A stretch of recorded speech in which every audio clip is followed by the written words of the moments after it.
2024 के लोकसभा चुनाव को लेकर यूपी में सीटों को लेकर हलचल तेज हो गई है। सभी राजनीतिक दलों ने अपनी अपनी सीटों को लेकर दावेदारी पेश कर दी है। आज हम आपको यूपी की सुरक्षित सीट बुलंदशहर सीट पर संभावित प्रत्याशियों के नाम बताएंगे और बताएंगे कि आखिर इस सीट पर किस पार्टी से किस संभावित प्रत्याशी के बीच चुनावी टक्कर होने जा रही है। लेकिन उससे पहले आपको बुलंदशहर सीट का राजनीतिक समीकरण क्या कहता है, एक बार उसको समझना होगा। फिर उसके बाद संभावित प्रत्याशियों के नाम पर चर्चा करेंगे। बता दें कि गन्ना बेल्ट के नाम से मशहूर बुलंदशहर लोकसभा सीट 1952 में ही अस्तित्व में आ गई थी। बुलंदशहर लोकसभा सीट पर यूपी के पूर्व सीएम कल्याण सिंह का विशेष प्रभाव माना जाता रहा। इसका कारण उनका स्वजातीय लोधी वोट इस सीट पर बड़ी संख्या में है। 2009 में हुए परिसीमन में यह सीट सुरक्षित हो गई थी। सुरक्षित सीट पर कल्याण सिंह के आशीर्वाद से समाजवादी पार्टी के प्रत्याशी कमलेश वाल्मीकि पहली बार सांसद चुने गए। 1952 से लेकर अभी तक 17 आम चुनाव और एक उपचुनाव बुलंदशहर लोकसभा सीट पर हुआ है। इसमें 6 बार कांग्रेस और 7 बार भाजपा के प्रत्याशी विजयी होकर संसद तक पहुंचे हैं।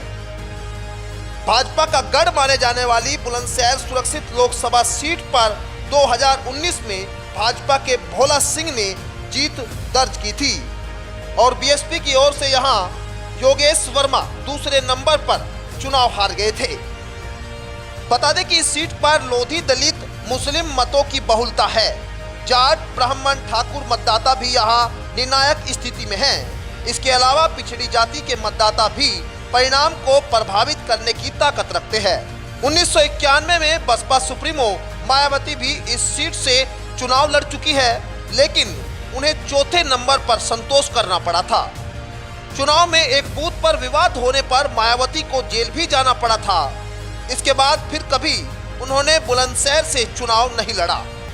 वहीं इस सीट से यूपी के 2 पूर्व सीएम बाबू बनारसी दास और कल्याण सिंह भी सांसद बनकर लोकसभा में पहुंचे हैं।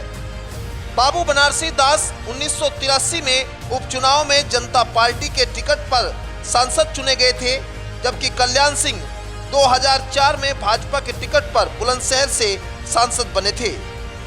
जनता दल की लहर में 1989 में जनता दल के टिकट पर सरवर हुसैन सांसद बनकर केंद्र सरकार में मंत्री बने थे।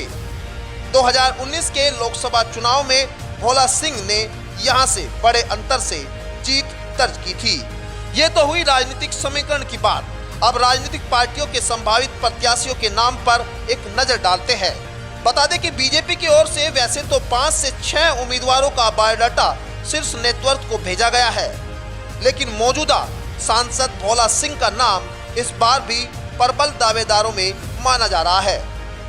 वहीं दूसरा छत्रपाल सिंह सूर्यवंशी का नाम सामने आया है और तीसरा नाम विजेंद्र सिंह का चर्चाओं में है। बात अगर गठबंधन की करें तो गठबंधन में इस सीट पर कांग्रेस की मजबूत दावेदारी देखी जा रही है। कांग्रेस की ओर से शिवराज वाल्मीकि व प्रशांत वाल्मीकि के नाम को लेकर चर्चा तेज है। हालांकि समाजवादी पार्टी की ओर से डीसी आजाद, संजीव पहाड़िया व बंसी पहाड़िया, उषा प्रधान के नाम की चर्चा तेज है। बता दें कि बसपा के नाम को लेकर अभी तक तस्वीर ज्यादा क्लियर नहीं दिखाई दे रही, जबकि 2019 के लोकसभा चुनाव में बसपा के योगेश वर्मा दूसरे नंबर पर रहे थे, लेकिन इस बार माना जा रहा है कि बसपा नए किसी नाम को लेकर बुलंदशहर से चुनाव लड़ा सकती है। इस बार का चुनाव इसलिए भी दिलचस्प हो जाता है क्योंकि भाजपा को टक्कर देने के लिए विपक्ष ने देश में इंडिया गठबंधन तैयार किया है। कहा जा रहा है कि मायावती इस गठबंधन में शामिल हो सकती है। अगर ऐसा होता है तो विपक्ष की ओर से प्रत्याशी के नाम में बदलाव होने की भी उम्मीद है। Bureau report, news 18 desk.